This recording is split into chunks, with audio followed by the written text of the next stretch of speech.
and violence against police officers can never be tolerated. Mitch McConnell is trying to scare you and tell you I'm something I'm not. But this is what Mitch McConnell always does. He makes things up and divides people. We are in the middle of a very difficult time in our country, and Mitch McConnell's politics don't solve any problems. Whether it's helping us get through COVID, protecting our families, fighting for Kentucky jobs, or ensuring opportunity for every Kentuckian, I'm running for Senate and I approve this message because as a Marine and a mom, I will always put Kentucky first. Paid for by Amy McGrath for Senate. Your WPKY Weather Edge Weather Center forecast is brought to you by Cozy Living Interiors and Boutique. Community leaders around the area are supporting the greatest comeback of all time. We've had a lot of people that support local and shop local. It's probably the greatest thing because they're all nice people. Every one of them, they all talk like me. But they come from Tennessee, Kentucky, real within a driving distance to go home at night. Or they're camping. And the camping ones are usually at Hurricane or Prizer or down at the marina. But it's just wonderful people. This has been, I love it. It's been better than last year. I do everything I can to buy local myself with our local businesses, eating in our local restaurants. And it's just very important that we do that. These are the best people in the world. I mean, sweet and nice, just very complimentary, always bringing me presents and stuff. It really gets my heart. It really does. Because y'all are leading the way, and we appreciate it. The greatest comeback of all time is underway. Continue supporting local. Together, we can make a difference. If you really enjoy the stories you hear on Traveling the Bluegrass, we'd like to invite you to listen to the whole visit uncut. Just type youragadge.com into your browser. You'll find Traveling the Bluegrass uncut stories in long form, so you don't miss a thing. You'll also find lots of ag news and farm pictures from across the Commonwealth. You can also find all the Kentucky communities that Traveling the Bluegrass can be found. Remember to visit youragadge.com.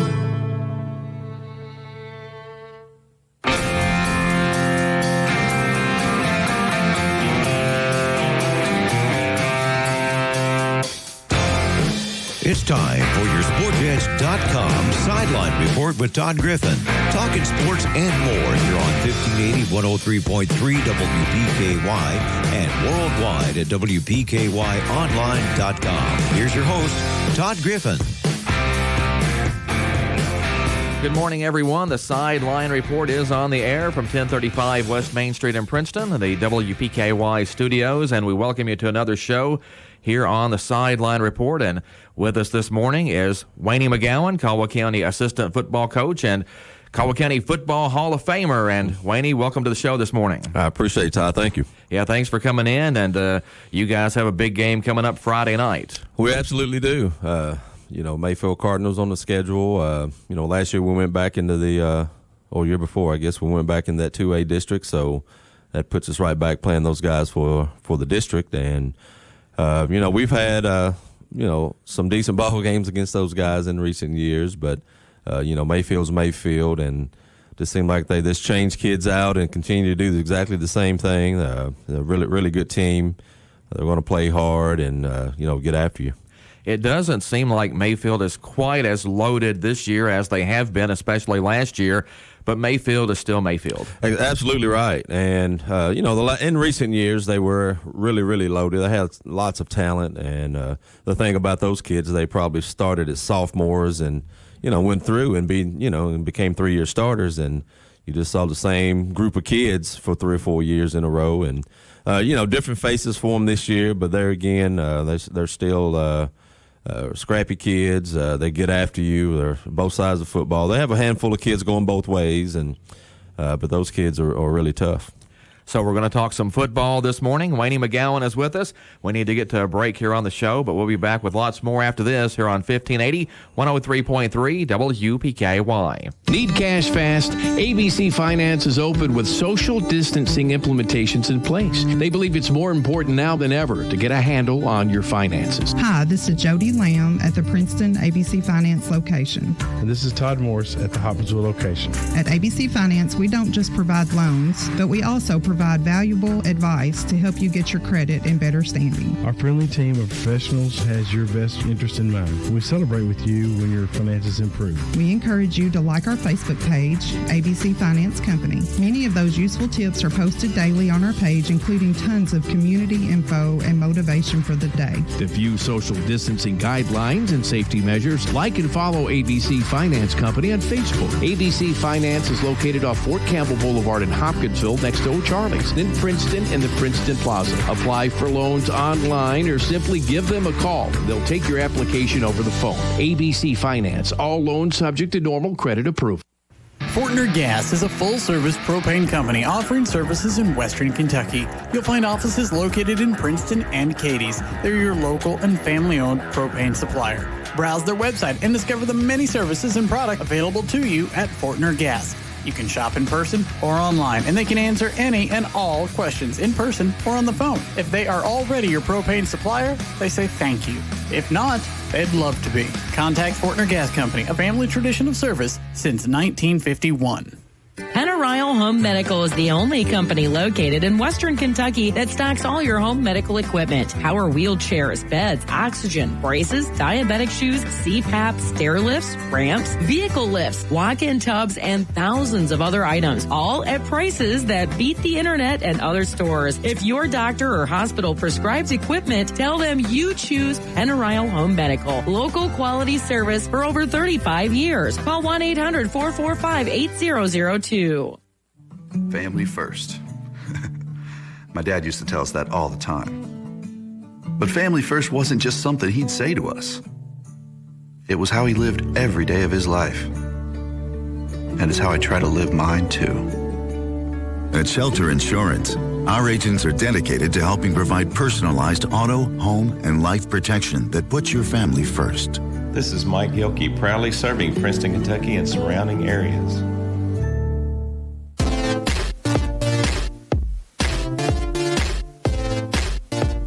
And we're back on the Sideline Report here on 1580, 103.3 WPKY. Thanks for joining us this morning. Waynee McGowan is with us, and we've talked about the Caldwell County Tiger football team going to Mayfield this week. Both teams at 2-1 on the season.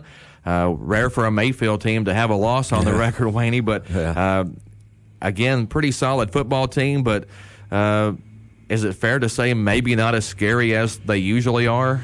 Well, people see scores and they know certain kids aren't on a team anymore and what they've seen in recent years. But us old coaches, it's Mayfield and it's a Friday night at their place.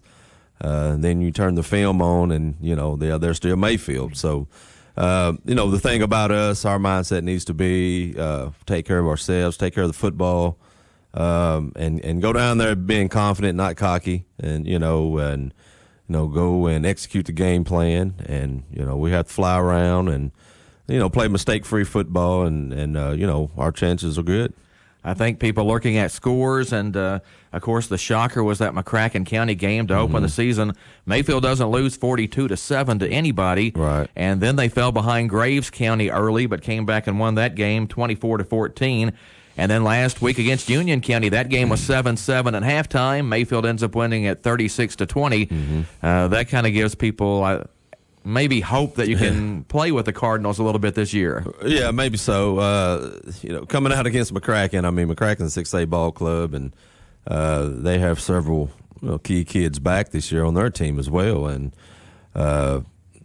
Mayfield has beaten those guys in recent years. Just kind of back and forth, and then you go to their next game, and the in-town rivalry with Graves, and I watched a little bit of that game, and yes, Graves came out and did some things really well early, and got up 14-0, and there again Mayfield just kind of hung around, and I think they had a good couple good defensive stands, had a couple picks, and just got the ball rolling for them, But there again, and last week's game as well in Union County. Watching Union County on film, they're physical kids, and they have a good run game, and they were able to establish some things early as well. But there again, Mayfield just kind of did their thing, I guess, and got things rolling on their own behalf, and were able to pull out victories. Well, Mayfield always known for being really stout at the line of scrimmage. Of course, last year they had a quarterback that could throw it and a running back that could run like the wind and some receivers. So at times, I mean, they didn't look like a small school last year. They looked like a large school when you're trying to play them. They did. They were so talented in every position, offensively speaking, and you could hand it to any of them back there or throw it to them anywhere. And, the Stinson kid was so good at quarterback, and he was honed in on what he needed to do, and he was a good leader for that football team. Looking at the Tigers this season, also 2-1. That Crittenden County win for you guys in the opener looking really good now too. Oh yeah, that looks pretty good there, and but looking at our schedule, and looking at film, I'd have to say Mayfield's best team we've seen thus far, and we have to approach it like that.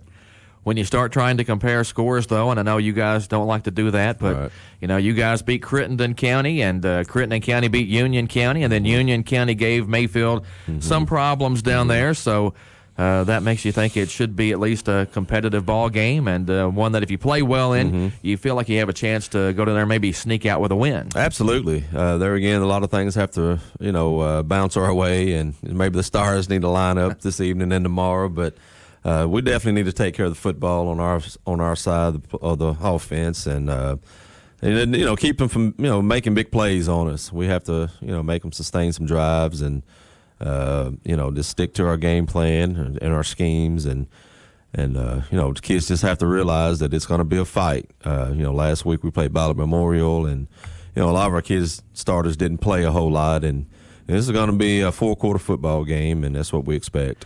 Thank goodness, though, for Ballard Memorial coming up here last week. We got senior night in. We got homecoming in, and been a tough year for those guys. And then you throw the COVID thing in on top of that, and they didn't have many kids. But, I was almost glad to see them score at the end. I'm like, Caldwell got the win. It was a running clock.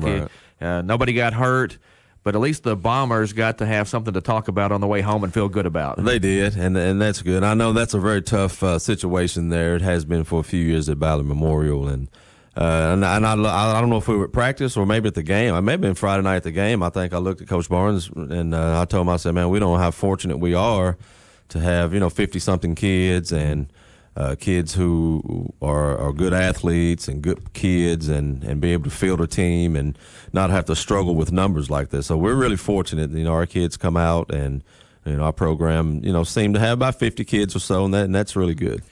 Props to Ballard, though, because, like you said, that's a tough situation, and if you're a player, it's certainly not any fun to look at each week and know, hey, we're huge underdogs in this game, but I thought last year down there they played hard. I thought they played hard out here from start to finish, and that's a really tough thing to do when you're on the end of the wrong end of some lopsided scores. Absolutely, and they do play hard. They do play hard down there last year. We didn't do ourselves any favors. We went down there last year and kind of sputtered around and didn't play well early, and they took a big kickoff return back on us last year down there and did some things offensively. They had a couple of kids last year at running back, and they were able to move the ball on us some. So, but there again, Coach Brooks does a great job with those kids, and that's a very, very tough situation. And my hat's off to those guys down there. As we mentioned, you guys started the year with a win over Crittenden County, 22-0, which was interesting. That was Coach David Barnes' own number 22. Right. Will's first game, and you put 22 points on the board, and you get there with a field goal, a safety, another field goal, and then 2 touchdowns and 2 extra points. So that was weird. But then you play what I thought was a really good Hopkinsville team. Was shocked to see them get upset last week by Callaway County. Absolutely. And but you look at that Hoptown game. If you guys don't turn the ball over 5 times and spot them a 20-point lead, that's a real competitive game. We believe that. We believe it, and our kids believe that. However, we did have those turnovers, and that's a part of the game. As, the adversity set in on us a little bit. We fumbled again and whatever, but there again, our kids kept fighting, and 20-0 before you even run an offensive play, we could have packed it in and said we're done. But we got that thing to 7 points, twice, and there again, give Hoptown credit. They made some plays and was able to keep their lead and take us out that night. Hopkinsville may still kind of trying to be finding itself some way because the talent, it seems like, is there. I mean, they've got big kids, they've got quick kids. Maybe still trying to figure out exactly how they need to use some of those kids. Maybe probably so. And the good thing about that is they have several to choose from. Yeah, athletes all over the place. And the kid, I guess the quarterback transferred in from somewhere. Jefferson kid, I think. He's going to be a tough kid for him. Tall kid, sling it around and run it really well. And he was pretty slick. We would get to him, and we had guys go at him, and he squirted out of there on us. And those kids are pretty tough over there at Hoptown. Yeah, he had at least one touchdown pass, if not two, where by all rights he should have been sacked. Right. So that's a big swing in the game there too. But those missed sacks, they'll kill you. Tip balls will too. Missed sacks and tip balls are always a thing that'll get you if you're not careful. Well, and the turnover thing was kind of rare for a Caldwell County team, at least in recent memory, because one thing you guys have done a really good job of is winning that turnover battle, and that does swing a lot of games. It really does. It really does. It's a momentum thing. It could be a field position thing. If you fumble deep in your own end of the field or special teams, it doesn't matter. It's a fumble's a fumble. Doesn't matter who or where it occurs. But, it's a turnover, and, the other team has the football. And, there again, the momentum could swing and, get you down or bring you up. But you go back to last season, and you guys lost one fumble all last season, which I thought was an amazing stat. Yeah. And then you lose two fumbles on the first two kickoff returns over at Hoptown the other night. So that's how big those things are. Oh, yeah, it is. And, last year's team did a great job taking care of the football. And I can't even tell you when and what game the fumble was even in. I can't remember when or who or anything, but at the end of the year, I can't remember now. We realized it was one fumble all year, and that's great. That's great. So you look at the turnover margin, that's always a big indicator. One of the weird stats, at least for me, from Friday's game against Ballard, and of course, Coach David Barnes and I used to always talk about the old time of possession thing, and I'd always kind of kid him about it because, we'd score 70 points and lose time of possession, so it's not really that big an indicator the way Caldwell County plays. Right. But the other night, I think we had the ball for 10 minutes out of 48. 48, Caldwell County ran 13 offensive plays against Ballard Memorial, and the last 4 of those were kneel downs on the last series. So essentially, you guys ran 9 plays the other night. 9 offensive plays, So, we had other kids in the game, and we were able to get some of our seniors in the game, which was really good. Some of them started, and that was really good for those guys. Those guys, some of them been around. This is our fourth year with the program, and they were able to get out there and show what they could do, and that was a good reward for those guys. Again, this week going down to Mayfield for a big game. You've been down there as a player and a coach and everything. What does it take to go down to War Memorial Stadium and get out of there with a win? Oh, yeah. You have to go down with the mindset of, we're going to stick with our plan. You just have to know going in there it's going to be a tough environment to play, and that's good because it helps you for down the road in the playoffs, and it's a pretty unique place down there, and anything's possible, and you have to go down wanting to win, and if you decide you're not going to win before you get on the bus to leave, then you're not going to win. So we have to go down and expect to win. Should be a good atmosphere, although with the COVID situation, it's probably going to limit the fans a little bit, and that might actually help you guys this week. Maybe so, because you go down and it's a packed house every time you go to Mayfield, and on our sideline, they kind of start beside us, all their fans, and they wrap around that end zone area there, and they kind of there's a big bunch of them out there just hanging out, and of course, it's a sea of red every time you go. So, that's Mayfield football. They're very supportive of their kids down there in that program. Well, and they tailgate and park right behind that one end zone, and I'm not sure how much of that they can do at this point. I think it's going to be a little thinned out, I think. I don't think it's going to be as many down in that area. It's going to spread out throughout that stadium on both sides. I think even some of our fans are going to have the opportunity to sit on the other side to kind of spread out some more. so we're all socially distant and just keeping up with the guidelines. And you guys do have some tickets available for the game. We do. We have tickets available. We're going to put those on sale in the morning at 9 o'clock, and we're going to stop selling at 12 o'clock.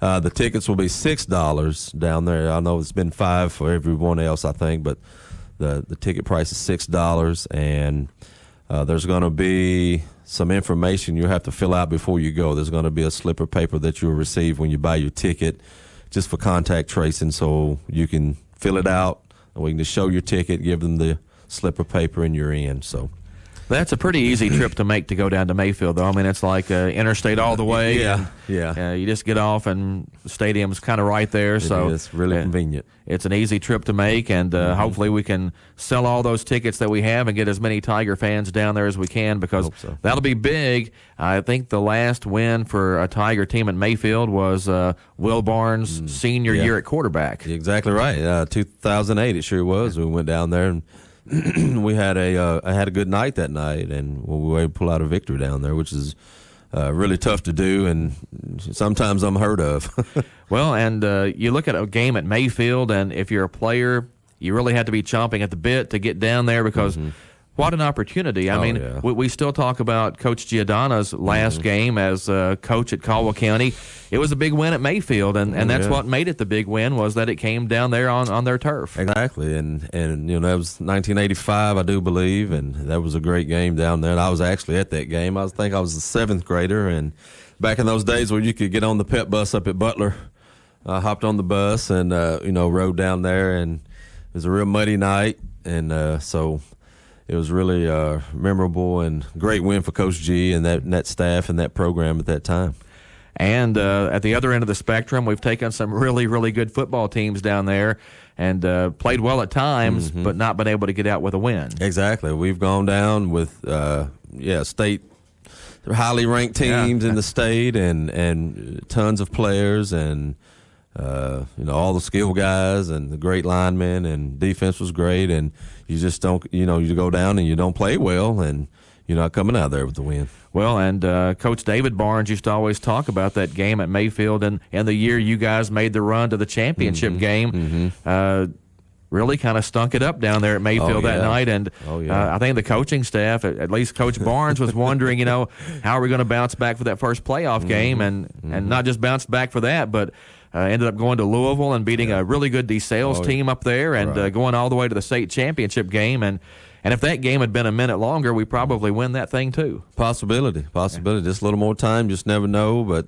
going back to the 2012 game down there, we really stunk up the place and didn't play well at all. And of course, we had Butler County, I think, the first round that year, and the year before, Butler County had beaten us in the first round. So it was like, they're hungry. I'm sure they're going to see this film. We didn't play well, and they're going to try to come knock us off again. And we were able to pull up our bootstraps, though, and had 6 seniors on that team, and those guys were the leaders definitely, and was able to rally the troops, and we were able to make a run to the state championship game. Talking this morning with Waynee McGowan. The Tigers headed to Mayfield on Friday night for a big game. Back with more after this here on the Sideline Report on 1580, 103.3 WPKY. I'm Governor Andy Beshear. What if you had COVID-19 and didn't know it?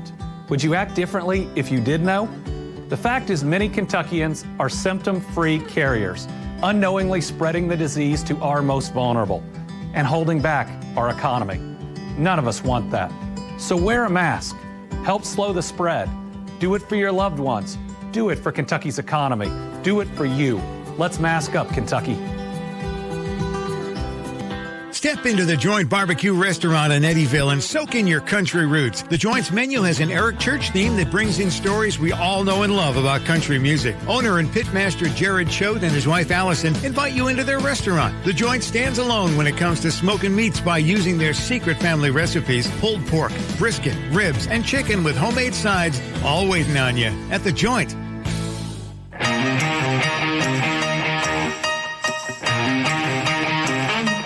This is the Sideline Report here on 1580, 103.3 WPKY. Waynee McGowan joining us this morning and talking a lot of football on the show. And Waynee at Mayfield this week, and then another road game next week at Glasgow. Although this season, the schedule, it almost seems like you have to go week to week because with the COVID situation, you never know what school's going to be available to play. And I think Barron County has had some issues with their numbers for the last week or so. Last I saw, though, Glasgow football was going to Logan County this week. So, fingers crossed that game next week still happens. Yeah, exactly. The Mayfield game and a good Glasgow team. Coach Will Barnes has ties to that team. That's where he coached, before he came back home. And, just some thoughts on Glasgow. We've played those guys three times since I've been coaching in the playoffs. We went over the last time I think we played them was 2002, maybe something like that, and we went over there to play them. And that's another tough place to go play. Another really tough place. Fans are really tough, man. I tell you what, those dudes that were sitting up behind us there. Of course, I only had one side. Of course, the visitor side there's no stands. But you had a fence back there behind the track, and it was just packed with guys as far as the eyes could see. They'll come over there and stand behind you. And they were getting on everybody, coaches on down to players, man. I tell you, it's really tough over there. And but, year in, year out, Glasgow's a pretty tough program. And, hopefully things work out, and we're going to be able to hop on the bus and go over there next week and play them. We do think we'll have a video stream this week of the game down at Mayfield. That's the plan right now. Yeah. So if you can't go, we will have the video on WPKYonline.com. Still trying to make sure we can do that at Glasgow. So hopefully all that works out, and we can bring everybody Tiger football that can't make the trip. Had the Murray State guys on the show a couple of weeks ago, Waynee, and Dave Winder asked about you, and I told him, yeah, Wayne's still coaching. still hanging around, yeah. Dave and I, we've talked on several occasions, and, of course, playing at Murray, and he was involved with WPSD at the time, and he would do our coaches' shows on Sunday nights, and I think I was on maybe a couple times through my career and being interviewed by him, and, really good guy, and, really good guy for Murray State University. He's a great ambassador for him down there. When you think back to your days as a racer, and you led the team in rushing one year. What are some of the things that you remember from playing for Murray State? Oh, yeah. It was great. And I tell a lot of people we didn't win a whole lot of ball games while I was playing there. But the friendships and the camaraderie with all the guys. And, here it is. Well, I played my last game in 1994, so it's been several years now. And, you run into guys and we, reminisce, of course, and just talk about old days. But it was all the coaches, and you just kind of follow. The thing I like to do is kind of follow all the coaches who were there the years I played, and all those guys have done great things.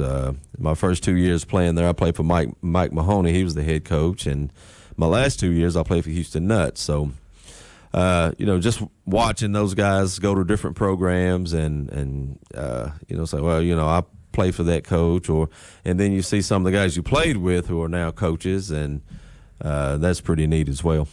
I saw Coach Nutt tweeted out a photo the other day with one of his former racer quarterbacks. Was it Mike Cherry? Oh, yeah. That played down there. And do you still have any contact with Coach Nutt, or ever have a chance to run across him any place? Been a while. It's really been a while. The last time I saw him, he was actually speaking at a coaching clinic down in Mississippi a few years ago, and we, of course, kicked back a little while and talked to each other and caught up some, but it's been some time since I've actually been in contact with him. I remember riding around in a golf cart with the coach out here at the golf course. He was in town, I think, recruiting somebody, and I think that's how we ended up out there and talking about. That's my Houston Nutt story. Oh yeah.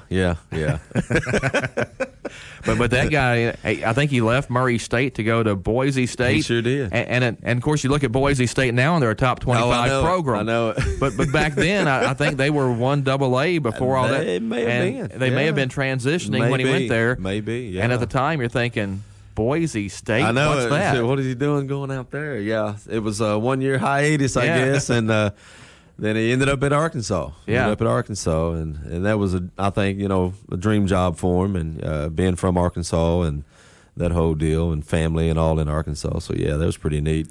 Another neat thing about Coach Nutt and his staff was his brother was my running back coach, Danny Nutt. Yeah. he was a running back coach for us. So I was around those guys quite a bit. And, of course, I think the other brothers, one was a professional basketball player, I think, a little bit, and basketball coaches. So that Nutt family was, really great guys and really athletic guys. They really were. We would, I'll tell a story sometime. I said we'd always in the spring have a basketball tournament with the football players and coaches.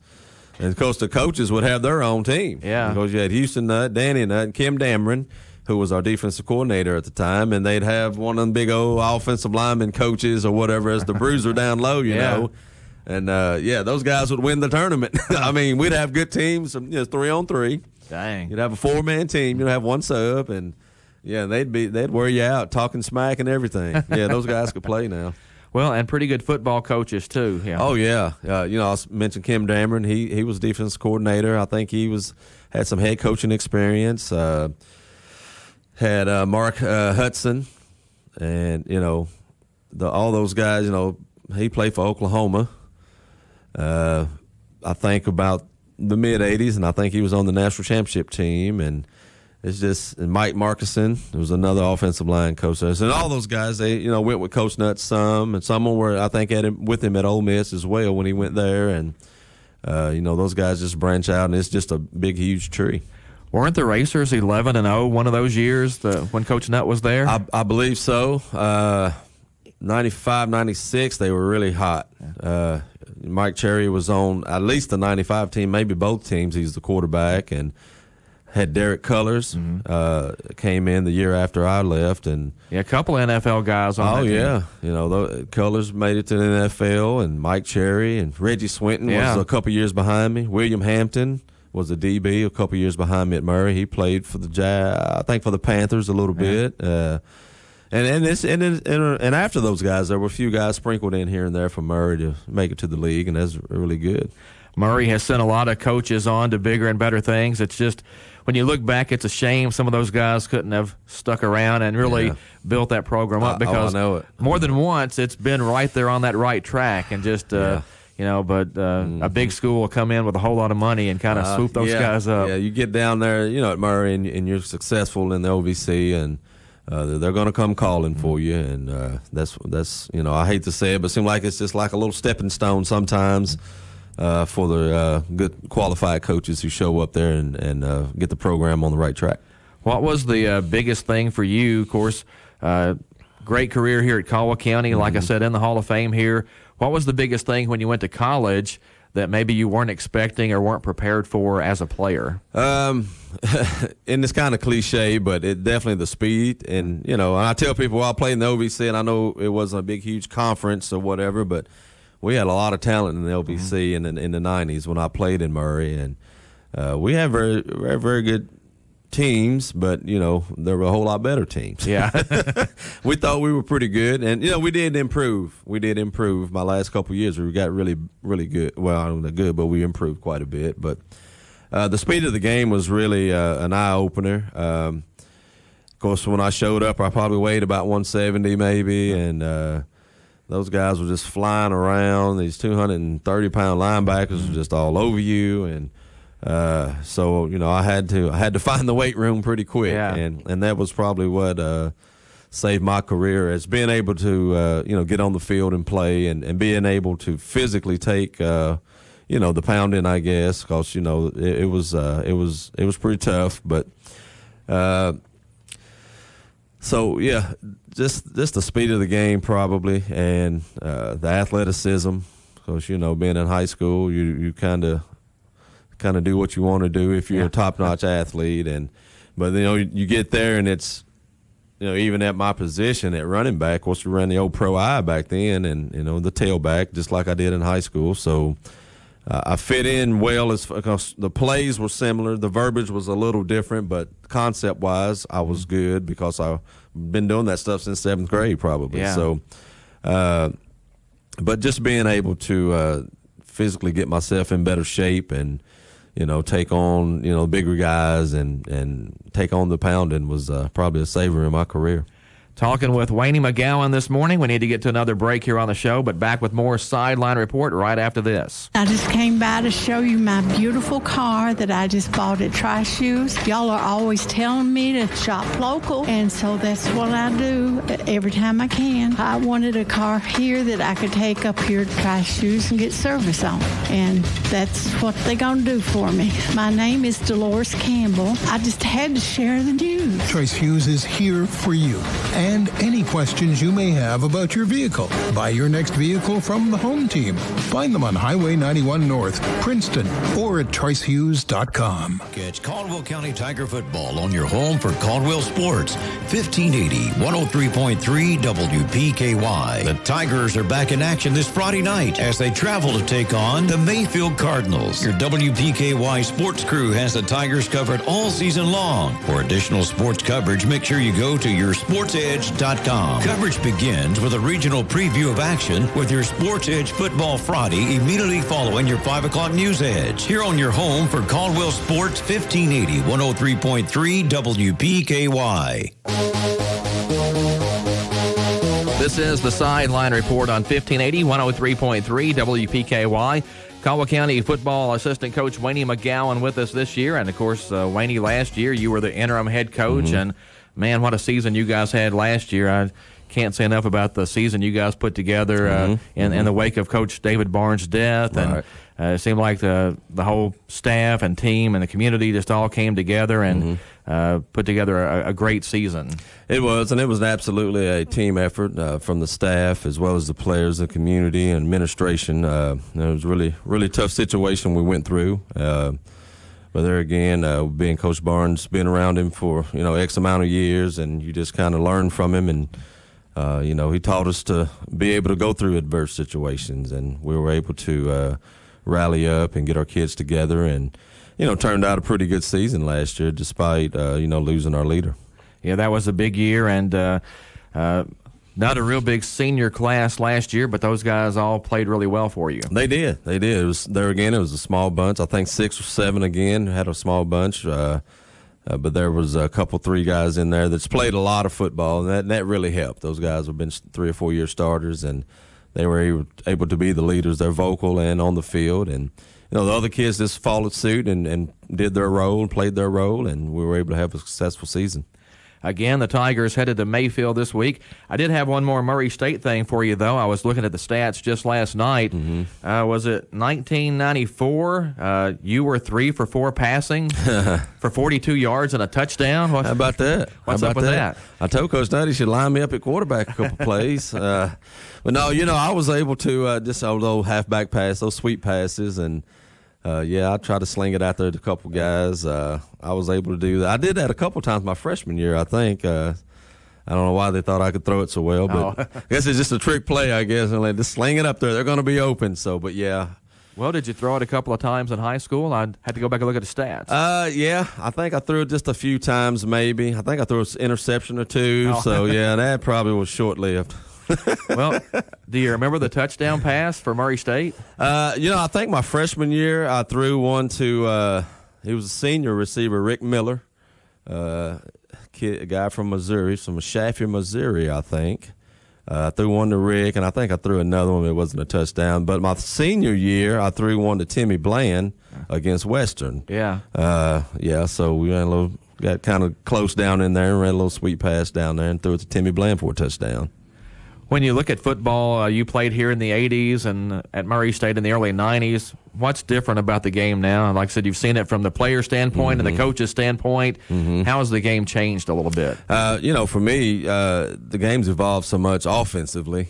That's one thing I would note is going from running wishbone and the old pro eye, and you're about 90% run, 85% run or whatever, to spreading everybody out all over the place and, trying to get your athletes in good matchups or mismatches, I guess. And, the speed of the game as far as trying to play fast and up-tempo, no huddle. Who would ever think you wouldn't huddle again? That was just so much part of the football game. And, And, of course, I can remember days we worked on how to line up in a huddle for 20 minutes. Like, how do we huddle? Oh, break the huddle, go huddle up. Break the huddle, go huddle up. Just things like that really, really stick out to me. And, the kids are different now, athletic. And, we have a great weight program. Coach Riley does a great job with our weight program off season during school as well. Then you have these outside places that, allow kids to come and, train them off site, I guess, or out of the school. They can go train and get more help there. So the opportunities to get better as an individual are more prevalent now, I guess to say. And, we're able to have more success, I think, with all the opportunities the kids have to get themselves better. Well, when you see the spread offenses and running a whole lot of plays, do you ever think to yourself, man, I wish we would have done that back in the day? Oh, yeah. You kind of think that. And I kind of visualize, guys I played with, like, man, well, I can put such and such here, and he can be an outside receiver. We can put guys. So, yeah, it's something, if you would have, if this would have been the thing back then, to spread everybody out. And I'm sure there were some colleges and some back then who were doing it. But it just at the high school level just wasn't, as prevalent, I guess. We're talking with Waynee McGowan this morning on the Sideline Report on 1580, 103.3 WPKY, Princeton, Kentucky. Big schedule coming up for Caldwell County high school sports tonight. Volleyball is hosting Fort Campbell out here at the Cab Gym. Going to be senior night, Waynee, but for Fort Campbell. Yeah, that's pretty interesting. Decided to do that, and the volleyball staff and their staff and administrations got together and decided to go ahead and honor that team tonight and give those young ladies an opportunity to go through the ceremony. Because Fort Campbell not able to have any home games. As a matter of fact, it didn't look like they were going to have a season. The DODEA at first would not allow them to play because they're on the Army base down there. Later came back and allowed the volleyball team to continue their season and to pick things up and try to put together a schedule. But kind of difficult to do that with football. Once you kind of bow out of those games, you can't really go back and reschedule a football season. I know, that would be awful tough. Just the way the host football season started was tough, but I can't imagine not playing any games and then all of a sudden you just, where you should have played 5 or 6 games already, just decide, well, this is game one. So, yeah, it's unfortunate those athletes over there weren't able to do that. But, however, the volleyball was reinstated or whatever, and, we're going to be able to play, and those girls will be honored. Both soccer teams in action tonight. The Lady Tigers playing down the street here at Butler Stadium. They'll take on Callaway County, and the guys with a good trip tonight going up to Grayson County. Grayson County, that'd be a good little haul for them. But I think they may have played Grayson here last year, I think. Yeah. So I think, return trip, which is good, and, go up and get different competition and get you there again. I don't know how good Grayson County is or anything, but it's good to go get different competition. I think they're actually pretty good. Are they?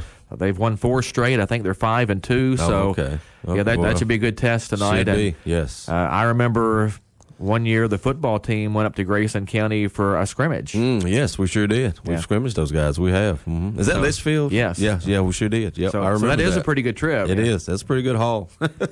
Volleyball, after hosting Fort Campbell tonight, has a big one on Friday. The Lady Tigers will go to Ballard Memorial for a sectional All-A Classic volleyball matchup. They're going to play JV at 6. The varsity will follow. The winner of that varsity match goes to the State All-A Classic, which is Saturday, October 10th at Eastern Kentucky University in Richmond. And, Waynee, that's another one of those things that kind of got changed because of COVID. Used to be if you won the region, you got to go to state. And they played a big pool play and then a single elimination. Well, this year there's a sectional, and then 8 teams go to state, and it's just straight single elimination once you get there. Yeah, that's definitely different. It's it's going to be the win or go home. Yeah. So yeah, but our volleyball teams have been successful in years, and the program's great there. Coach Colton and Coach Griggs, they do a great job with that program. Coach McCoy, and so yeah, we expect those ladies to go out and play well and represent us well. looking ahead to winter sports, what are you guys hearing as far as basketball and wrestling and those kind of things trying to get going? It's a slow go at it. I think we'll kind of ease into it and try to get kind of the off-season type stuff going, sort of like what we did in football in the summer, just a lot of running and jumping. I talked to Coach K, I guess yesterday or the day before, and just kind of he's just, he's wanting to get in the gym and get some conditioning type things going. And I saw him. And he said, "Well, I can't even touch the basketball." I said, "Yeah, I know you're feeling." He said, "Yeah, I know how y'all felt now." And but yeah, he's going to try to ease us on in there and do what we can and stay within the guidelines. I've been so impressed though with everybody here, everywhere, because if you go to anybody's practices or games, coaches are coaching hard, players are playing hard. Yeah. Everybody's trying to go on like we don't have the COVID situation. But at the same time, everybody kind of knows that, the next game coming up could potentially be the last one. You just don't know. Absolutely. And it's almost a day-by-day, week-by-week season. Like we were talking about the Glasgow game and the Barron County situation with their COVID numbers.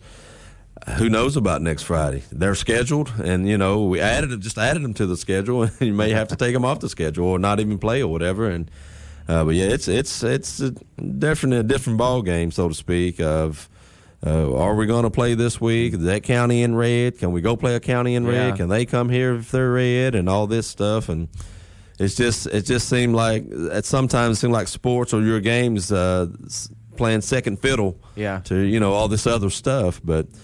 There again, it's a learning process for all of us. It's a weird situation, and it's kind of out of our hands, but it's something you just have to deal with and do the best you can with it. Well, regional golf tourneys were played this week. The state tournament is next week. We're just a week and a half away from district play for soccer. Just over 2 weeks for district play for volleyball. So we're that close to getting through these seasons. And again, you go back and I say everybody practiced. When they said you could go practice, everybody got at it and worked hard. But at the time, you didn't even know if you'd get to have a season. I know it. You're talking June and July, and you're just like out there bringing those kids in, and you're trying to keep them confident, and you're trying to motivate them. And, of course, in the back of all of our minds, like, we might not even get to kick the ball off this year and run one play. But just give credit to our kids, all the fall sports who were able to, play, and just give those kids credit who became men and women. They grew up pretty fast, and, they had to go to practice and not knowing and still get out there and work really hard and try to get yourself in shape to get ready for the season you thought may not happen.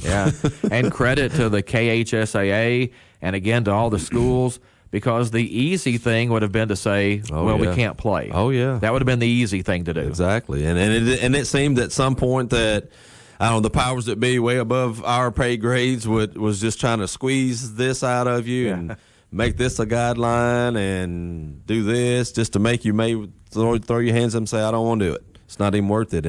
But there again, the KHSAA stood up and worked with the state health department people, and we got plans together and guidelines together, and we're able to kick off a season. And so glad that we've got senior night games in, and we've got homecomings in. And, even if something happens now where maybe the season can't progress, at least everybody got to have a season, and we got to have those ceremonies and got to do everything. Oh, yeah, absolutely. And that was great. Kids will be able to remember their senior seasons. And then again, I just think about the spring sport kids didn't get to do anything, and those seniors, but with the ceremony we had, I think the parade thing was really, really good, and at least it recognized those kids and those athletes in the spring. Tiger football on the road at Mayfield on Friday. That's going to be a big game. Try to get there if you can. If not, live stream at WPKYonline.com. Waynee, thanks for coming in and being with us for a long time this morning. We enjoyed it, and could talk about Murray State football some more if we wanted to. And but I appreciate it, and good luck to you guys down there at Mayfield on Friday. All right, thanks, Todd. Appreciate it. That's Waynee McGowan, and that's going to wrap it up on the Sideline Report this morning. Thanks a lot for being with us. You've been listening to the Sideline Report on 1580, 103.3 WPKY. The voice voice of Caldwell County. We're 1580, 103.3 WPKY, Princeton. Fox News, I'm Lillian Wu. Nearly 63 million people have filed for first-time jobless help since the pandemic started. When we factor in the latest numbers in this morning, the weekly numbers